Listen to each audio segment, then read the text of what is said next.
What's up, nerds and nerdettes and wee little nerdlings all? It's your buddy Big Johnny G for Two Gun Pixie presents Legendary Gaming. Midday Monologue Mondays upon us again, my friends, and thank you so much. Thank you so much for joining me here. I do a video every day of the week. On Mondays, I like to come out and talk about something that has to do with tabletop gaming.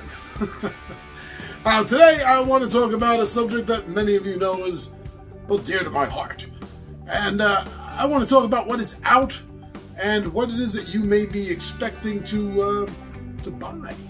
So I want to do a little buyer's guide, so to speak, for HeroQuest, because there's quite a few expansions out already, and another one on the horizon, on the way, if not out now. I'm not sure, depending on when this video drops in the next couple of months. But yeah, let's talk about it, because it's a great game, and if you want to get involved with it, you might want to know what you need to get. So join me down the table, my friends, and we'll talk about what you need to buy if you're going to get into HeroQuest.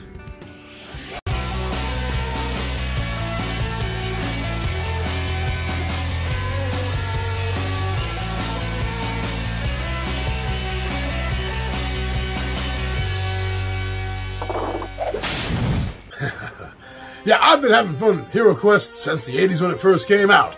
And although I lost my original copy, or most of the parts to my original copy, tragically in a fire years ago, I was excited when the new version came out. I backed it at the Mythic tier level to get as much as I could, everything that they were offering at that time. And I gotta say that if you do not know the new version of the game, yeah, you do. Because if you know the old version, then you're gonna know the new version.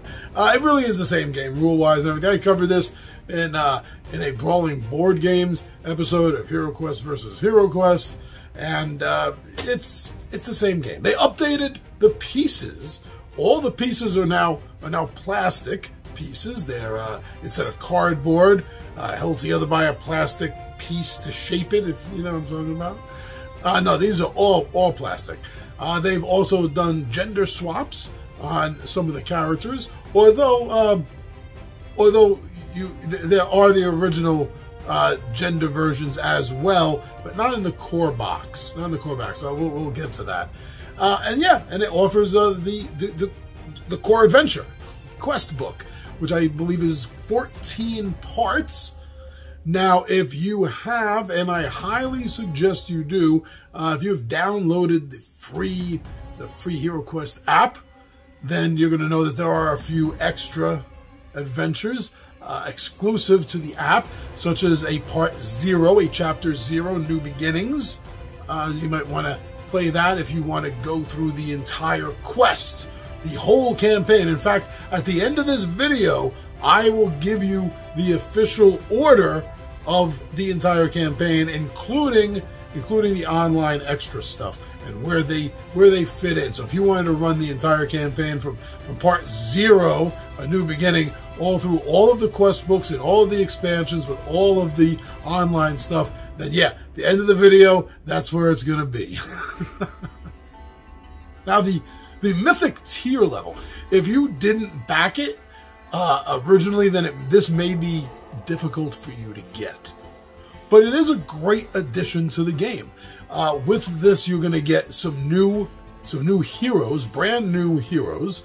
You're going to get a bard, you're going to get a druid, and you're going to get a sorcerer, warlock figure.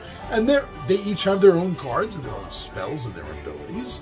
And there's also an alternate wizard figure in that. If you want to play a mentor or a wizard that looks like mentor, I would imagine if mentor was with the party, he'd be a lot more powerful than the same exact spells that your wizard would have. But still, it's a very cool and interesting piece. Now, inside this, you're going to find the other side, so to speak, gender swaps for the core characters. Just the core characters, not the extra 3 characters that come in this. There's going to be some really cool miniatures that are altered. You know, new miniatures. The Abomination looks new. The Dread Knight looks new, etc., etc., etc. So that's a really nice touch. There are 3 campaign books. I think they each have 10 parts, or between 10 and 12 parts in them. One of them by the original creator. Yeah, I'm really waiting to get to that. That's got to be great. So that's what's in the Mythic tier box. Now, if you can get it, because it is such a big chunk of the overall campaign quest, I mean 3 quest books, I think this is more than being a completionist. I think this is, if you know, you want to play through the quests, try to get this. But you know, it's your wallet. I'm not trying to spend your money for you. But this is a buyer's guide, so you want to know the truth. Do I think the Mythic tier level is worth it? Yes, yes, I do. Not just for the minis. That's the least of it. It's really for the quests. 3 extra quest books. That's definitely. But yeah, so if you can, check out the Mythic tier level box. Now, two small box expansions were originally, I was going to say Kickstarter, but it wasn't really Kickstarter. It was Hasbro Pulse, whatever it was, at the same time. Keller's Keep, and both of these are based on the original game's expansion boxes. So they have more miniatures, not new miniatures, just more of the standard types of miniatures that you're going to find, like more goblins, orcs, things like that. There's a new mold for doors, an entrance door, an exit door, so you're not always using the stairwell. That's nice. And of course the campaign. The campaign to run through. And much like Keller's Keep, also the Return of the Witch Lord. Same thing, small box expansion, some more mummies and zombies and skeletons, Witch Lord figure, another entrance door and exit door, and the I think it's 10-part quest. And both of those are worth it. I mean, actually, I think it really depends on what you want to do with this game, okay? If you want a casual game, then get the core box. That's all you're going to need. It's like 14 adventures. But yeah, if you do see this as something that's going to be a board game Dungeons and Dragons for you and your friends, especially since the app can run the game for you and you don't need a Zargon/DM figure in the game, then it just depends on how far you want to take your quest. But overall, there is sort of a leveling with gear and equipment and what you can get and what you have that does make some of the later expansions and adventures tougher. So you may want to think about, if you're going to be advancing with expansions, doing it in order. Just a suggestion. But but there is more after Keller's Keep and Return of the Witch Lord. That's not the end of it. So they came out with 2 character boxes, small box expansions. Like if Keller's Keep is a small box expansion, this is a tiny box expansion. Because both of these are just new characters. Now, I'm going to mention these out of order that they came out in for a reason. The Rogue Heir of Elathorn. This is a male and female sculpt of an elf rogue, rogue royalty. And they have their own set of cards. Now, there is a set of cards, they're identical set of cards, but there is one set for each of them. So technically, you could play them as twins in an adventure, I guess. It is a fun character to get if you are planning on expanding out your game. Then this might be interesting. Now, I also want to point out that if you are thinking of getting these small box expansions, you might want to think about getting them right up front. Because if you do enjoy the game enough and you are going to be running it as a hardcore campaign like I've been doing, then unless a character dies, you might not be wanting to retire them to bring in a new character. Oh, now we're going to bring in the Rogue Elf. You might not want to do that. So I suggest, when possible, especially with these small box, like this big, you know, they're not that big. That's like that. with these, you might want to get them up front, just so from the get-go, you have all the options available for you for any and all classes that you and your friends, family want to play. But yeah, now the other one, this is the first one they came out with. This is what I'm doing it out of order. The Champion of the Guardian Knights. Wow. If you can get your hands on this very, very limited print, limited run, oversold, and also oversold in bulk to collectors who are really just resellers, it is hard to find this for under $300. Yeah, $300. And what is it that's worth $300? It's pretty much the same thing I just told you about the Rogue Heir of Elithorn. It's a male and female sculpt of a knight with a deck of cards. When I say a deck of cards, I mean like 4 cards. There's like an equipment card and three character cards for them. It's very limited. And that's it. But because there were so few printed, and it was oversold through like GameStop, and it was allowed to be sold in bulk to people for resale, it's jacked up, and you can't get it for less than $300, $400. So I would say don't bother with the damn thing. Also, don't bother with the damn thing because there's something on the horizon. I'm going to be getting to that.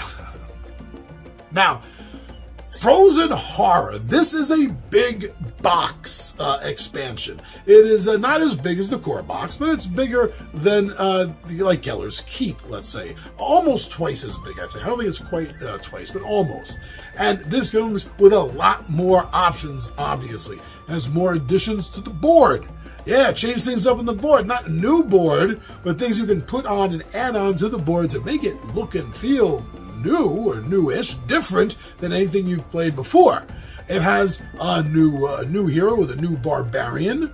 It also has mercenaries, which will work against you or can be hired out by you, depending on the context of the adventure. And it has new villains, new monster pieces, like the ice gremlins, and well, the Frozen Horror itself, the polar wereboars. So it's really nice. This is something I absolutely love because unlike Keller's Keep and Return of the Witch Lord, these are brand new monsters. Now, although I haven't done this, there are others out there that have. Some of them have put it online where you can you write your own adventures. You can act like a DM in the sense that you can sit down and craft an adventure using the map, using the monsters. You can do your own adventure, your own module, right? You can do that. And so when an expansion like this has new and different monsters, not just same monsters, but a different sculpt, I mean, yeah, that's cool, but come on, give me something new and different. Instead of giving me a different orc sculpt, how about a different type of orc? How about, like an orc enforcer or something that's slightly different? But that's what this does. It gives you the new monsters, and that is really cool that Frozen Horror does that. Now, Mage of the Mirror is an equal size expansion, a larger expansion box like Frozen North. And where that is the solo barbarian adventure, well, at least the first couple of adventures are solo, and then you can go team up. Same thing here with the elf. Oh, you thought I was going to say the wizard, right? No, the elf. The elf gets a new deck of cards. Elf spell cards. Excellent. Awesome. However, that doesn't mean that your wizard gets all 4 of the elemental types. No. You can still only just pick 3. But still, the elf has the option of using her own elf deck of spell cards. Yes! Since there are some solo adventures at the start of this, there are elf archers that can be incorporated to help you out. And again, you have new monsters, and you have new sculpts on the classic pieces. So now the bookshelf looks like an elven bookshelf. The table looks like an elven table. So, I mean, I would have liked it better if they were just completely different. Like, instead of just an elven table, how about something that's not a table that we don't have? That would have been even better. But it's okay. It's nice. I like this. It's definitely cool. But again, it's advancing the story as you're going. So that's really cool. But there is something else that at the time of the filming of this isn't out yet, but they've been talking about. Rise of the Dread Moon. This is going to be the third big box expansion, following in the footprints of the Frozen Horror and Mage in the Mirror. Now this, from all rumors that are going around at the time of this filming, is that this is going to be the box that has a new version of the Champion Knight, which I was just kvetching about earlier that you can't get for under like $300. So this is going to be the new version of them. So even if you were thinking about possibly spending the money to go get it, wait until Rise of the Dread Moon is out, and let's find out if this is going to be a reprint of that same character. Trust me, the amount of money they're trying to, raid us for, you don't want to drop that if they're going to be coming out with it in a $50 expansion box, right? So that's everything that is coming out as of right now. But I did say that I was going to go over the list of what to play in the right order, the correct order, while adding in the Hasbro Pulse Online extras. So why don't we go and check that out? So now, you're thinking to yourself, obviously, you start with the core set quest book. No! No, you don't. Before you do that, you're going to go to the app, to the Hasbro Pulse Extras, and you're going to see Chapter 0, A New Beginnings. And that's going to be the first thing that you are actually going to start with and you're going to play through. From there you will go into the core box and that quest book. And you're going to play through that whole thing. And then you're going to go back to the app, to the Hasbro Pulse Extra stuff, and that's where you're going to play the Forsaken Tunnels of Zorzel. And this is the adventure that bridges, the quest that bridges between the core book, what you just did in those quests, and Keller's Keep, the next one. So this is the bridge between the two of those, which means, obviously, yes, after that, you are going right into the Keller's Keep quest book. And you're going to run through these adventures. And actually, you're not going to be going back to Hasbro Pulse for a while as of this point right now, unless more stuff gets added soon. Because from the Keller's Keep, you're going to go into Return of the Witch Lord.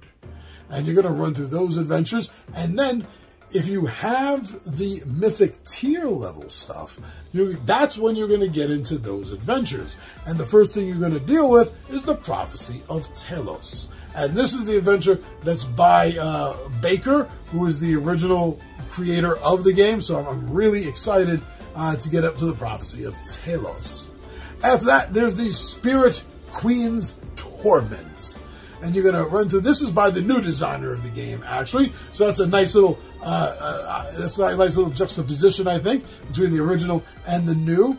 And then you're going to get through the Crypt of Perpetual Darkness. And this is where, for the very first time in all of HeroQuest history, officially you get to face a dragon. But after this, now you're going to be going back to the online stuff with the Hasbro Pulse stuff, and you're going to do the Into the Northlands adventure. And this, just like the Forsaken Tunnels, this here is a bridge, and this will bridge between the Crypt of Perpetual Darkness adventures that you have just finished, and now the next Frozen Horror campaign that you're going to be running, which, unless Hasbro Pulse pulls something up to put in between, you are then going to follow with the Mage in the Mirror. And again, unless Hasbro Pulse puts something else up, you are then going to end off, currently, until it grows a little more, the Rise of the Dread Moon expansion. And that is the official order to run through all of the adventures currently at the time of this filming that are out for HeroQuest. I really hope you enjoy the game. Even if it's just half as much as me and my buddies do, then you're going to absolutely love this. Thank you for checking out the video. I'm your buddy Big Giant G for Two Gun Fixer Presents Legendary Gaming, and I am out of here.